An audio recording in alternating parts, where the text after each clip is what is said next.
plus libre que jamais, Amel Bent a retrouvé son fauteuil de coach avec enthousiasme dans la saison 12 de The Voice.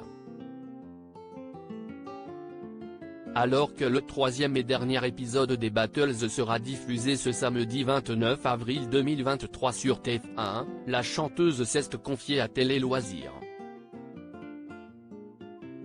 À 37 ans, Amel Bent est devenue une figure incontournable de The Voice sur TF1 avec 6 participations en tant que coach, dont 2 pour la version enfant. Alors que l'étape des Battles touche à sa fin, l'artiste, de retour de Londres pour un projet confidentiel, prend le temps pour répondre à Télé Loisirs. Tout en s'occupant de Zayn, son fils qui vient tout juste d'avoir 1 an. Toujours aussi passionné, drôle et spontané, l'interprète du titre Le Chant des Colombes revient sur la saison 12, son rôle de coach, les critiques sur son physique et ses projets de fiction. Amel Bent, plus je fais The Voice, plus je me lâche Télé Loisirs. Cette saison, les coachs sont installés dans un fauteuil au centre de la scène lors des Battles. Comment avez-vous vécu cette étape ? Amel Bent, j'ai eu du mal mais cela dépendait des talents. Avec certains, j'étais sereine. Avec d'autres, c'était plus compliqué, surtout quand c'était dans l'émotion. J'aurais voulu les regarder dans les yeux pour les soutenir. L'étape des Battles est la plus violente. Il faut se séparer de la moitié de nos talents après leur avoir fait la cour lors des auditions à l'aveugle. CIST votre 4e participation comme coach à The Voice. Vous êtes-vous fixé un objectif particulier cette saison ? Ce n'est pas dans mes habitudes. Par contre, je me donne plus de liberté. Avant, mes talents devaient représenter ma musique. J'avais aussi des préjugés car je pensais, à tort, que les candidats avec un style différent du mien ne voulaient pas travailler avec moi. Au final, plus je fais The Voice, plus je me lâche. Que vous apporte l'émission ?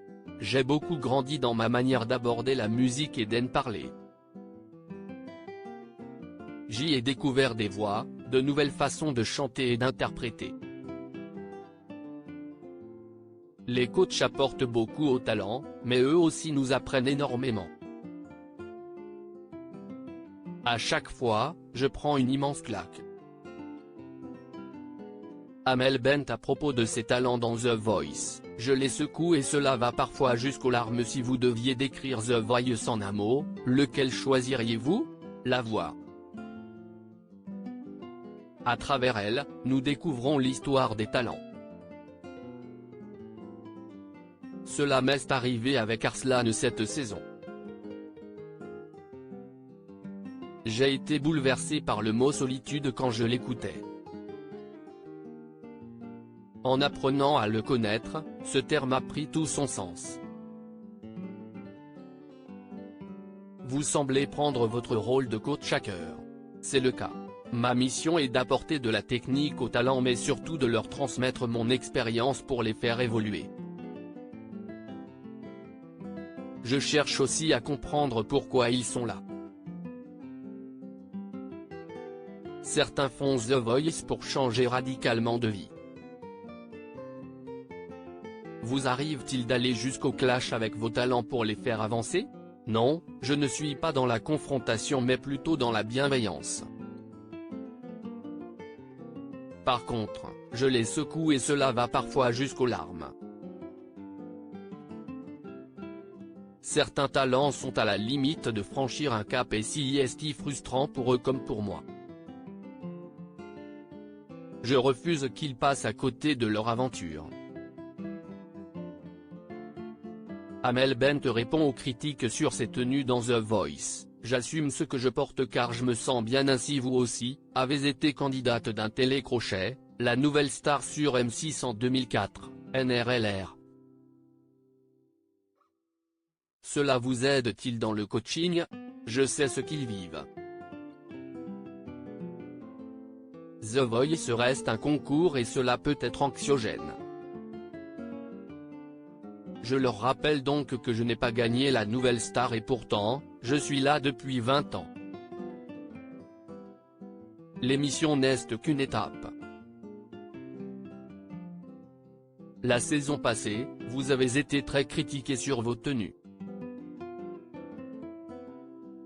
Cela a-t-il eu une incidence sur votre façon d'être cette année? Vu ma robe rose lors des auditions à l'aveugle, aucune, elle rit. À l'époque, j'ai réagi sur les réseaux sociaux car je ne pouvais pas laisser passer un tel comportement. Je ne suis pas militante mais je dois parfois m'engager pour toutes ces femmes qui me ressemblent et qui n'ont pas de voix. J'assume ce que je porte car je me sens bien ainsi. À 20 ans, les critiques sur mon poids me bouleversaient. Aujourd'hui, elles font moins mal. Je refuse de changer pour plaire à certains.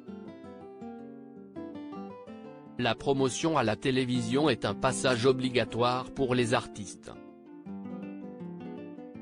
Quelles émissions trouvent grâce à vos yeux? J'ai adoré faire Panique dans l'oreillette et la parenthèse inattendue avec Frédéric Lopez mais aussi la boîte à secrets de Faustine Bollard. À chaque fois, nous avons le temps de parler, contrairement au talk-show.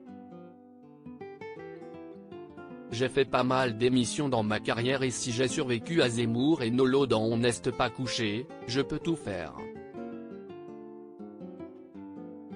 Elle rit, à l'instar de Jennifer et Nolwenn Leroy qui tourne actuellement pour TF1, vous reverra-t-on bientôt dans une fiction? Mon expérience dans le téléfilm Les Sandales Blanches, diffusé en 2021 sur France 2, plus de 3 millions de téléspectateurs, note de la rédaction, a été belle et profonde. Depuis, j'ai reçu d'autres propositions mais j'attends le projet qui me fera le même effet. J'aimerais jouer dans une histoire d'amour comme Mon roi de Maïwenn. Cela viendra le moment voulu. À lire aussi J'ai perdu et ça s'est très bien passé pour moi, Amel Bent, The Voice, console Jade après son élimination en évoquant son aventure Nouvelle Star.